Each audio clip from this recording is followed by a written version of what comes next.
Саламатсыздарбы, құрметті оқушылар. Бүгін қазақ тілі сабағы. Сабақтағы көңіл-күйлеріңіз қандай бүгінгі?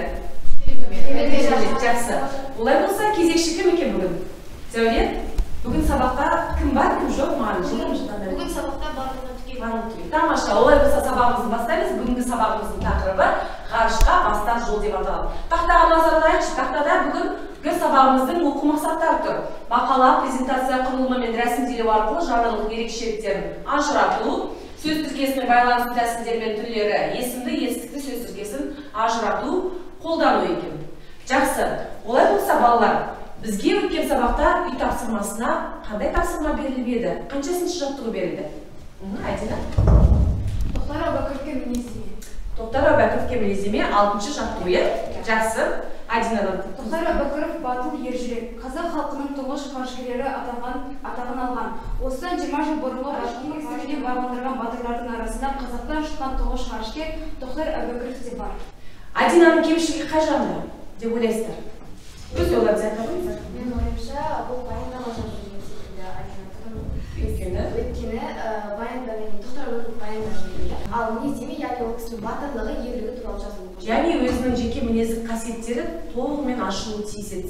Жақсы, олай болса, келесі сабағымыз үй тапсырманың 7-ші бөлімі Пликерс платформасы арқылы жүзеге асырылады. Әрқайсыларыңыз қолдарыңызға карточка тараттым. Енді тақтаға назар аударайық. Біз өткен сабақтағы әдеби тілдік нормасы, яғни ережелер бойынша білімімізді тиянақтау үшін 3 сұрақтан тұратын сіздерге тест дайындадым. Осы тестке осы платформа арқылы жауап беруге тырысайық. Олай болса, бірінші сұрақ, сөз тіркесіне тән белгіні көрсетіңіз. Жылдам. Екінші сұрақ, есімді сөз тіркесін көрсетіңіз дейді. Қазір карточкаларымыз көрсетіп көтереміз. Үшінші сұрақ, сөздердің байланысу тәсілдері нешеу?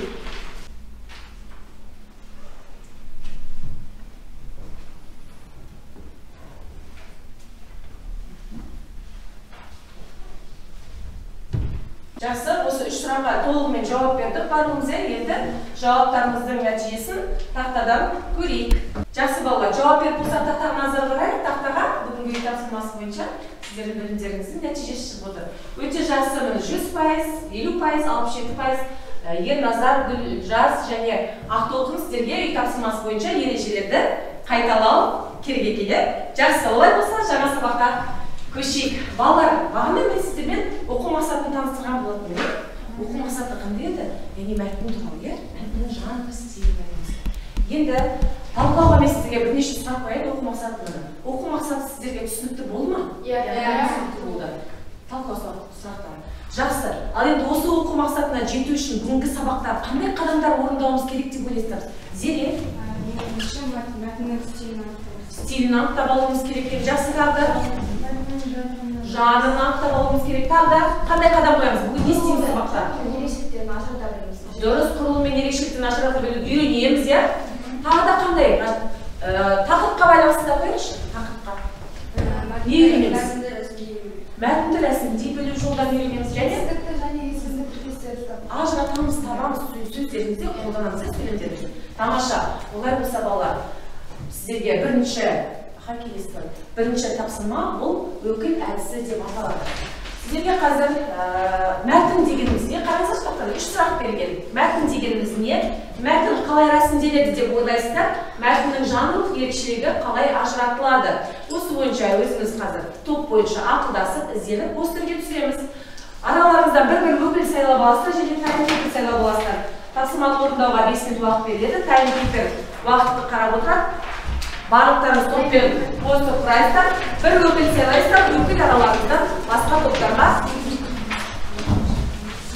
топтарды аралап тапсырманы түсіндіріп беруге тырысады. Топ болып жұмыс жасаймыз.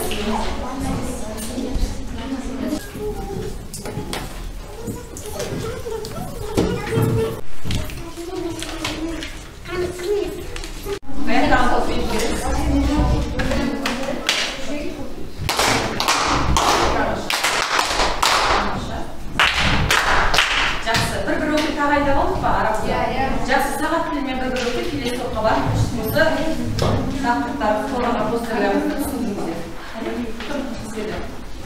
екінші топқа барасыздар, сізден мына топқа отырсын.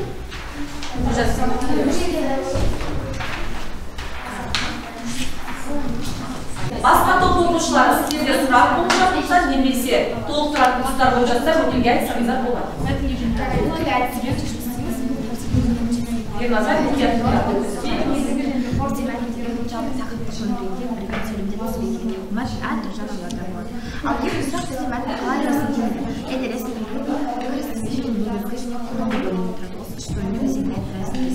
ал үшінші бұл мәтіннің жаңағы ерекшелігі қандай айтылды? Және бізде мәтіннің рәсімделуі кіріспе негізгі және қорытынды бөлімдері бойынша рәсімделеді. Мәтіннің жанрлық ерекшеліктері әртүрлі жанрларда жазылады.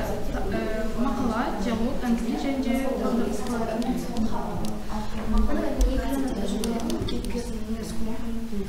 жазбаша мораль алынған болдық па? Қайтқан сағат тілмен ауысамыз, бұл жассыз келесі топ па?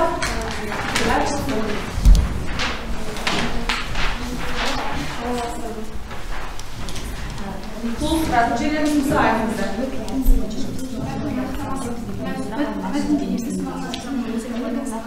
Түсініп ма? Жақсы, олай болса, уақытымыз аяқталды. Өкілдер, келіңіздер, тақтағы постерлеріңізді алып шығыңыздар.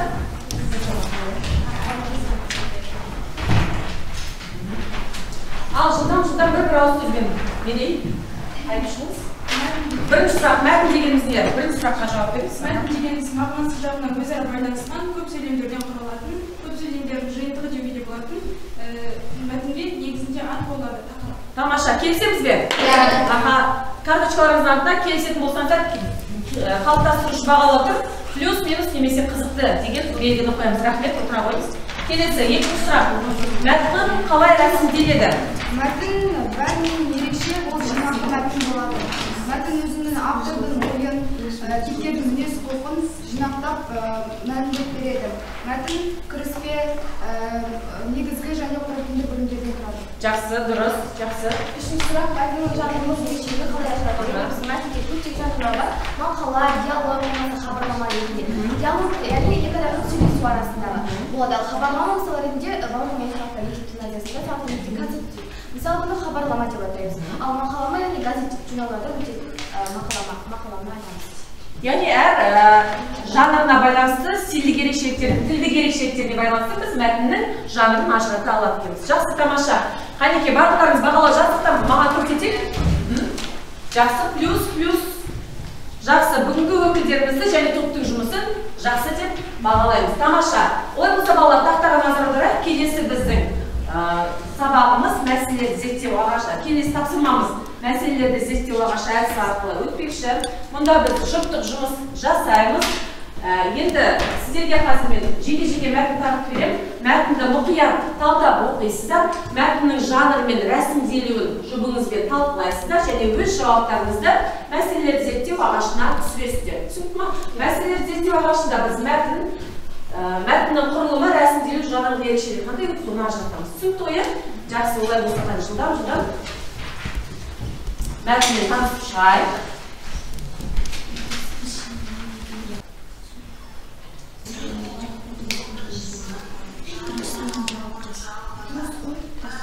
Боспақ? Жұптық жұмыс бұл, е? Екі адам құрдаймыз. Кез бекер. Барлық жұптаймыз, мұнда жұптаймыз. Екі топтаймыз ба? Уақыт керек. Үшінші топтаймыз ба? Ал керек болса. Келесі топ. Мәтіннің құрылымы ашындар. Екі азат жолдан тұрады. Ал мәтіннің қорытынды бөлімі жоқ. Ал бірінші абзацтағы азат жолдағы сөйлемдер мақала жайында айтылса, мақала жайында айтылмайды, мақала жанрында жазылған. Ал екінші абзацта Талғат Мұсабаевтың жеке өмірі, естеліктер туралы жазылған. Демек, бұл қандай жанрға жақынырақ? Екінші азат жол қандай жанр? Естелік жанр. Демек, бір мәтіннің өзінде екі түрлі жанр қолданып тұр бала, иә? Ерекшелігі? Ерекшелігі бұл мәтінде құрылымы жоқ және екі түрлі жанрлар жоқ. Жақсы, тамаша. Жапондық бағалау әдісімен бағалап жүрейік жұптарды. Ешкімде сұрақ толықтыру жоқ па? Жақсы. Сұрақ бар екен. Бір сұрақ қоямыз. Бұл мәтінде мақала және ескерткіш екі жанрда жазылған, бұдан көп жанрда жазылуы мүмкін бе? Бұдан көп жанрда жазылуы мүмкін бе мәтін? Мүмкін. Қорытынды бөлімді басқа бір жанрға ауыстырып, мәтінді аяқтаса болады. Бірақ мәтіндегі негізгі ой сақталуы тиіс. Бірақ балалар көп жағдайда бізде мәтінде көп жағдайда бір жанрда бір стильде жазылып жатады. Бұндағы сіздерге беріп отырған мәтіннің ерекшелігі осындай жанрлық ерекшеліктерін ажырату үшін сіздерді қызықтыру үшін беріліп отыр.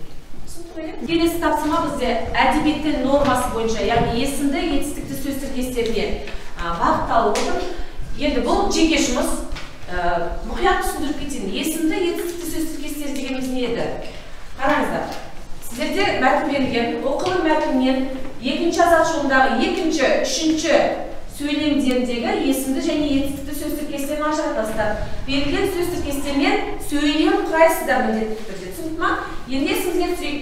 Есімді сөз тіркесі қалай жасалады? Яғни мысалы үлгі, ашық, ғарыш деген есім сөз тіркесі. Яғни басыңқы сыңары зат есіммен болған тіркес есімді сөз тіркесі болады. Етістікті сөз тіркесінде үстімізде бақылап деген үлгі ретінде берілді сөз тіркесі. Жасалуы басыңқы сыңары етістіктен жасалған тіркес болуы тиіс. Тапсырма түсінікті болса балалар, жеке жұмыс мына кесте бойынша есімді етістікті сөз тіркестерін ажыратамыз. Бүгінгі тапсырманың дескрипторы, үшінші тапсырманың дескрипторы тақтада тұр. Қараймыз, сөз тіркестерінің түрлеріне қарай ажыратасыздар, берілген сөз тіркестермен сөйлем құрайды екенсіздер. Түсінікті ма? Олай болса бастайық, тапсырманы орындауға 5 минут уақыт беріледі. Ерназар, сіздер балаларына тапсырманы орындағанша, Ерназар келесіз тақтамен жұмыс жасаңыз. Сізге Learning бағдарламасы бойынша бірнеше сөз берілген. Осы сөздерді тиісті бағанға өзіңіз қойып шығыңыздар. Сіздер тапсырманы орындайсыздар.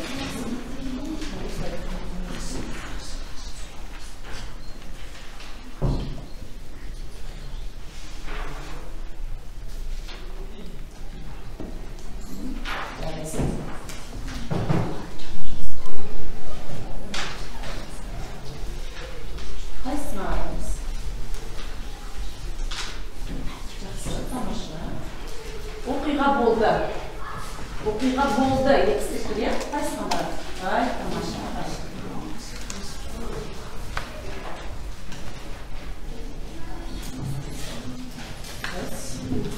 Ашық, ғарыш.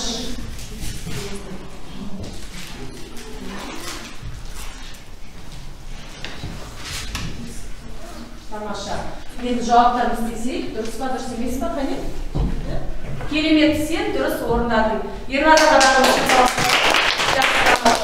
Ал балалар тапсырманы орындап болсақ, енді бізде бүгін сабаққа қатыспай отырған оқушылардан жауабын тыңдап көрейікші. Есімді сөз тіркесі. Ашық ғалам, ашық ғарышқа. Ал етістікті сөз тіркесі есімі ашық салып жазылған. Ал сөйлемге келетін болсақ, Талғат Мұсабаевтың есімі тарихта ашық салып жазылған. Бұл жерде етістікті сөз тіркесі бар. Ал екінші ғарышкер соңғы сапарында ашық ғарышқа 8 тәулік болған. Бұл жерде есімді сөз тіркесіне жазылды. Балалар, біз бүгінгі сабақтағы 3 тапсырманы үшеуінде орындадық. Енді есіңізге түсірейікші, сабақтың басына оралайықшы. Біз сабақтың басында оқу мақсаттарына жетуге бірнеше қадам қойған болатынбыз. Сол мақсаттарға қадамдарымызды орындадық па? Мақсаттарымызға жеттік па? Жеттік, тамаша. Олай болса, бүгінгі сабақ бойынша кері байланыс берейік. Бүгінгі сабақтан алған 3 қызықты ақпарат, 2 есте сақтайтын нәрсе және 1 сұрақ берсеңіздер болады. Бар ма араларыңызда? Ха, келіңіздер тақтаға. 3 қызықты ақпаратқа, яғни біріншісі Тоқтар Әубәкіров туралы қызықты оқиғалар маған өте қатты қызық болды, және ереже қызық болды, және өкіл әдісі бойынша өте қатты қызық болды. Тапсырманы орындаған 3 қызықты нәрсе болды. Жақсы, тамаша. Есте сақтайтын 2 нәрсе. Кім айтады? Ха, келіңіздер. Есімді және етістік сөз тіркестерін есімді және етістікті сөз тіркестерін дұрыс қолдануды естен шығармауымыз керек есімді. Жақсы, сұрақтарыңыз бар ма бүгінгі сабақ бойынша түсінбей қалдым деген? Жоқ. Жақсы, олай болса, келесі сабақ үй тапсырмасының күнделіктеріңізге күнделік кезек платформасына жазып қоямын. 7-ші тапсырма осы кезге дейінгі ғарыш туралы ақпараттарды жинақтап, шағын мақала жазасыздар. Мақаладағы сөз саны 100-120 сөз болу керек. Сонымен қатар сол мақалаларыңыздан есімді сөз тіркестеріне мысал келтіріп келесіздер. Олай болса бүгінгі сабағымыз аяқталды. Сау болыңыздар. Сау болыңыз.